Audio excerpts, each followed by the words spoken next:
بسم اللہ الرحمن الرحیم۔ معزز سامعین گرامی قدر، یوٹیوب کے اوپر نیا جو چینل ہے ہمارا آفیشیل، وہ چینل ہوگا علامہ ہشام الہی ظہیر آفیشیل کے نام سے۔ سب ساتھی اس کو لائک کریں، شیئر کریں، سبسکرائب کریں۔ بات صرف سمجھانا مطلوب اور مقصود ہے۔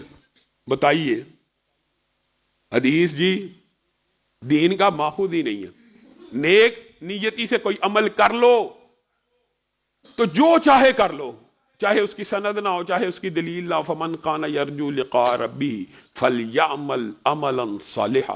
پہلی شرط قرآن پاک میں شرک سے بھی، اخلاص سے بھی پہلے اللہ رب العزت نے یہ شرط رکھی ہے کہ جو عمل کرنا چاہتا ہے وہ عمل صالح کرے، اور عمل صالح کی ایک ہی ڈیفینیشن ہے، عمل صالح وہ ہے جو رسول اللہ نے کر کے دکھایا ہے۔ بس کوئی بندہ یہ سوچتا ہے نا کہ یہ عمل صالح ہے، اور اگر وہ عمل رسول اللہ نے نہیں کیا، اللہ کی قسم وہ عمل صالح نہیں ہے۔ عمل صالح صرف وہ عمل ہے، قرآن کی اس آیت میں فمن کان یرجو لقاء ربہ فلیعمل عملا صالحا۔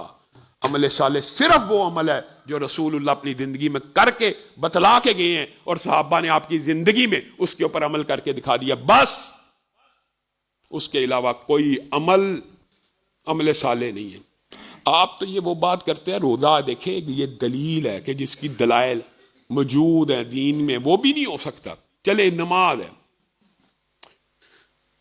کتنی مشہور حدیث ہے، سب نے سنی ہوگی، صرف آپ کی ریویژن کروانی ہے۔ خلاد بن رافع داخل ہوئے، سلام کیا، رسول اللہ صلی اللہ علیہ وسلم سلام کا جواب تو دیا، نماز پڑھی، اور نماز پڑھنے کے بعد سلام کیا، رسول اللہ صلی اللہ علیہ وسلم پھر جواب دیا اور کہا ارجع فصلی فإنک لم تصلی۔ وہ آتے ہیں مسجد میں، سلام کیا، 2 رکعت نماز پڑھی اور پھر سلام کیا رسول اللہ کو، تو رسول اللہ صلی اللہ علیہ وسلم نے کہا ارجع فصلی فإنک لم تصلی۔ آپ نماز کو دہرائیے، آپ نے نماز کوئی نہیں پڑھی، سلام کا جواب دیتے رہے۔ انہوں نے دوبارہ نماز 2 رکعتیں پڑھ لی، اور یہ بھی سنت کی بات آئی ہے تو سمجھ لیجئے، آپ خطیب ممبر پہ بیٹھ چکا ہو، خطبہ دے رہا ہو، کوئی مسجد میں داخل ہو تو اس کو بھی 2 رکعت ادا کرنی چاہیے۔ حلاد آئے، تیسری دفعہ بھی رسول اللہ نے کہا ارجع فصلی فإنک لم تصلی، آپ نے نماز نہیں پڑھی۔ آگے کہنے لگے اے اللہ کے رسول مجھے سکھلا دیجئے کہ کیسے پڑھنی ہے۔ پھر وہ مشہور حدیث، آپ کو یہ پتہ ہی ہے اس حدیث کا، حتیٰ تطمئن راکعہ حتیٰ تطمئن قائمہ حتیٰ تطمئن ساجدہ۔ اللہ کے بندے جب رکوع کیا کر تو اتنا تو کیا کر کہ تمام اعضاء سیدھے ہو جائیں اور جسم اطمینان میں آ جائے۔ اطمینان سے مراد یہ ہوتی ہے کہ تحرک ختم ہو جائے، یعنی حرکت، ایسے بندہ رکوع میں گیا، حرکت ختم کیے بغیر رکوع سے سر اٹھا لیا۔ حلاد بن رافع ایسی نماز پڑھ رہے تھے جو آج کل ہمارے معاشرے میں پڑھی جاتی ہے کہ تحرک کا ختم ہونا ہے کسی بھی رکن کے اندر۔ ایک دفعہ تو تحرک ختم ہو اور اطمینان ہو جائے، پھر سر اٹھا لے تو پھر کھڑا ہو جائے، اطمینان ہو جائے تو پھر سجدہ کر، اطمینان ہو جائے پھر سجدے سے سر اٹھائے۔ یہ کیا کرتا ہے؟ رکوع میں گیا ساتھ ہی سر اٹھایا، ابھی سر سیدھا نہیں ہوا، سجدے میں گیا سجدے میں سر سیدھا نہیں ہوا، سجدے سے سر اٹھا لیا۔ ارجع فصلی فإنک لم تصلی، تو نے نماز ہی نہیں پڑھی۔ اب آپ نے مجھے بتلانا ہے ایمانداری سے، اگر میرے اور آپ جیسا کوئی شخص ہو اور یہاں پہ کسی شخص کو یہ بات کہہ دے، وہ کہے گا مولوی صاحب چھڈو انہوں نماز تے پڑھن دیو، اور نماز تے پڑھ رہے ہیں۔ ہم آپ سے مطالبہ کرتے ہیں اللہ کے بندو نماز ویسے پڑھو جیسے رسول اللہ نے پڑھی۔ تو میں یہ تانا، اہل حدیث کو سب سے زیادہ یہ تانا دیا جاتا ہے، یہ تانا دیا جاتا ہے یار انہوں نماز تے پڑھن دیو، تسی پہلے ہی رفع دین شروع بحث کر دیں، پہلے ہی ہاتھ رکھن دی ڈیفینیشن، پہلے ہی آمین دی گلاں کر دیو، پہلے ہی قدم دے نال قدم ملان دی گلاں کر دیو، انہوں پڑھن تے دیو، پڑھنی چاہیے۔ ایک ہے طریقہ اسلام میں تدریجن سمجھایا جائے، لیکن اس بات کا مطالبہ کرنا بارہا کہ اللہ کے بندے آپ کی نماز رسول اللہ کی نماز جیسی ہونی چاہیے، اس میں کوئی اعتراض یا حرج نہیں ہونا چاہیے۔ آپ کو میں حیران کن یہ بات بتاتا ہوں، اس واقعے سے حضرت حذیفہ بن یمان کا وہ فتویٰ سامنے آ جاتا ہے۔ حضرت حذیفہ کی زندگی کے اندر، یہ کسی مولوی کا فتویٰ نہیں ہے، بعض لوگ یہ سمجھتے ہیں یار اہل حدیث، اب وہ چند جمعے آپ کو پتہ ہے ان کے جوابات دیے تو وہ اپنی طرف سے اب جواب دینے کی کوشش میں مشغول ہے کہ یہ جی دیکھیں جی حدیث کو اور سنت کو کہاں لے گئے ہیں. اور بھائی کہاں لے کے گئے ہیں؟ جو اس کا مقام ہے وہیں پہ رکھا ہے. حدیث اور سنت کے بغیر دین مکمل ہی نہیں ہے. حدیث اور سنت کے بغیر دین کا کوئی تصور ہی نہیں ہے. تصور ہی نہیں ہے. حدیث اور سنت کے بغیر دین ہے ہی نہیں، کوئی چیز نہیں.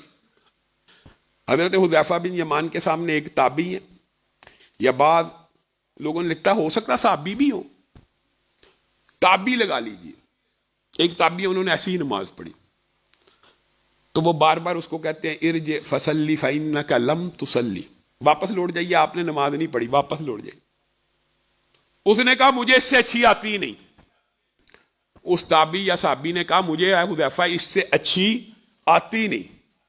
تو حذیفہ نے کہا منذ کم تصلی ھکذا، کتنے عرصے سے ایسی نماز پڑھ رہا ہے؟ تو اس تابعی نے، یہ کوئی عام امتی کی بات نہیں، یا صحابی نے کہا کہ 40 برس ہو گئے میں ایسی نماز پڑھ رہا ہوں. تو حذیفہ بن یمان نے جو فتویٰ دیا وہ اہم ہے. سنت اور حدیث اور یہ قول رسول اور عمل رسول دین کا ماخوذ ہی نہیں ہے. اذن ما صلیت الآن، کہا پھر تو نے 40 سال میں ایک بھی نماز نہیں پڑھی، اور مجھے خطرہ ہے اگر تو فوت ہو گیا تو امت محمدیہ میں سے نہیں اٹھے گا.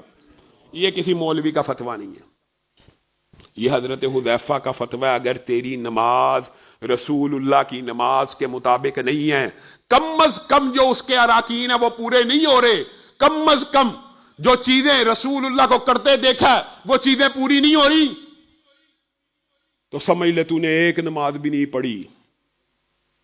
اور تو نے ایک نماز بھی نہیں پڑھی اور مجھے خطرہ یہ ہے تو امت محمدیہ میں سے بھی نہ اٹھایا جائے گا. کتنی خطرناک بات ہے. یہاں پہ جس کا جو جی چاہے، جو جی چاہے جیسے مرضی کوئی عبادت کر لے. رسول اللہ سے ثابت، بھائی نماز تو ثابت ہی ہے نا، پڑھ تو نماز ہی رہا ہے نا. یہ باتیں آپ لوگوں کو تلخ لگتی ہیں، لیکن یہ بات حقیقت کے عین مطابق ہے.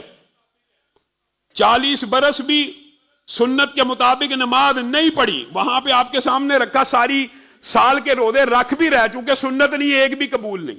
یہاں 40 سال نماز پڑھ رہا ہے، سنت کے مطابق نہیں تو ایک بھی قبول نہیں. دوسری طرف حدیث کی کتابیں پڑھیے، اٹھائیے، ہر حدیث کی کتاب میں تقریباً یہ حدیث موجود ہے. ایک شخص اٹھے، وہ وضو کرے اس طرح جس طرح رسول اللہ صلی اللہ علیہ وسلم نے کیا، اور نماز پڑھے 40 سال. اللہ کی قسم صرف 2 رکعت ویسے پڑھے جیسے رسول اللہ صلی اللہ علیہ وسلم نے پڑھی ہے، وہ ایسے ہو جائے گا جیسے آج ماں کے پیٹ سے پیدا ہوا ہے. سنت کی اہمیت ہی نہیں ہے، دین کا ماخوذ ہی نہیں ہے حدیث. صرف 2 رکعت سنت کے مطابق ہو، صرف 2 رکعت. رکعت تو بڑی دور کی بات ہے، اللہ کی قسم صرف وضو سنت کے مطابق ہو، انسان کے سابقہ گناہ معاف ہو جاتے ہیں. 2 رکعت سنت کے مطابق ہو، انسان کے سابقہ گناہ معاف ہو جاتے ہیں. دوسری طرف 40 سال اگر ایک تابعی اور صحابی نماز پڑھتا ہو، رسول اللہ کے مطابق نہیں ہے. حضرت حذیفہ کہہ رہے ہیں ایک بھی نماز نہیں پڑھی. یہ مولوی کا فتویٰ ہے، ہمارے پیچھے پڑ جاتے ہو.